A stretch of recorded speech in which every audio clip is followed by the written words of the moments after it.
Hi అండి, ఈరోజు ఒక మంచి యూజ్ఫుల్ వీడియో అయితే షేర్ చేస్తున్నాను. వీడియో ఎక్కడ స్కిప్ చేయకుండా చివరి వరకు చూసేసేయండి.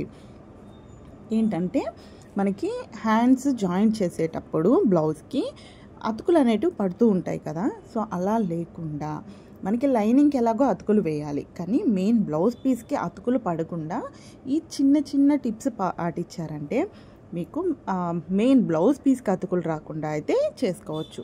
లైనింగ్కి కూడా రాకుండా చేయొచ్చు. సో లైనింగ్కి రాకుండా అతుకులు రాకుండా చేయాలి అంటే పేపర్ కటింగ్ చేసుకోవాలి. అలా చేసుకుంటే లైనింగ్కి అతుకులు పడకుండా వస్తాయి. కానీ మనం అంత ఓపిక్గా పేపర్ కటింగ్ చేసి మళ్ళీ బ్లౌజ్ లైనింగ్ అలాగే బ్లౌజ్ కటింగ్ చేయాలి అంటే చాలా టైం పడుతుంది కదా. సో కాబట్టి లైనింగ్కి అతుకులు వేసుకోండి, బ్లౌజ్ పీస్కి అతుకులు పడకుండా చూసుకోండి. ఎందుకంటే మనకి బ్లౌజు పెగలకుండా ఉంటుంది మంచిగా. సో బయటికి కనిపించేదే బ్లౌజ్ పీస్ కాబట్టి దానికి అతుకులు వేయకుండా ఇస్తే కస్టమర్ చాలా హ్యాపీగా ఫీల్ అవుతారు. సో చూడండి, ఇప్పుడు ఎలా పెట్టిన లైనింగ్ని అతుకు అయితే వేయాల్సి వస్తుంది. ఇప్పుడు ఇలా ఓపెన్ చేసుకోండి. ఇది వచ్చి నేను 8 ఇంచుల హ్యాండ్ అండి. ఎందుకంటే మీరు ఒక్కసారి ముందు వీడియో చూస్తే మీకు అర్థమవుతుంది. 8 ఇంచుల హ్యాండ్ని అయితే కట్ చేసుకున్నాను నేను ఇది. సో 8 ఇంచుల హ్యాండ్ పక్కన నేను సైడు లైనింగ్కి జాయింట్ అయితే వేయాలి.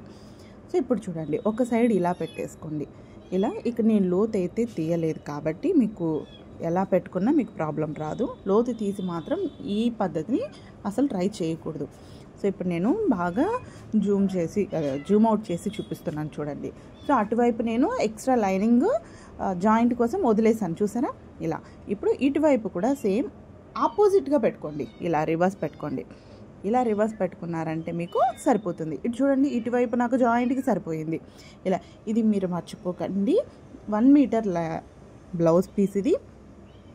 పెద్ద బ్లౌజు అంటే 40+ బ్లౌజ్ అనమాట.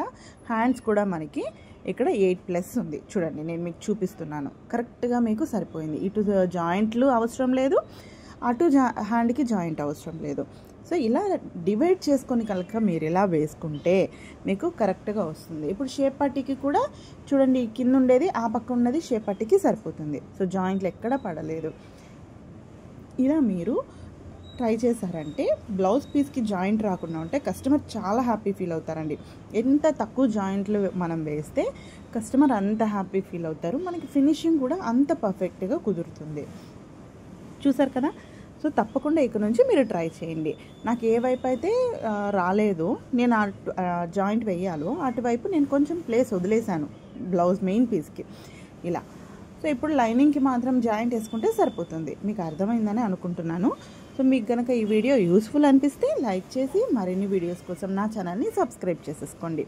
Thank you so much friends. మరొక టిప్లో మళ్ళీ కలుద్దాం.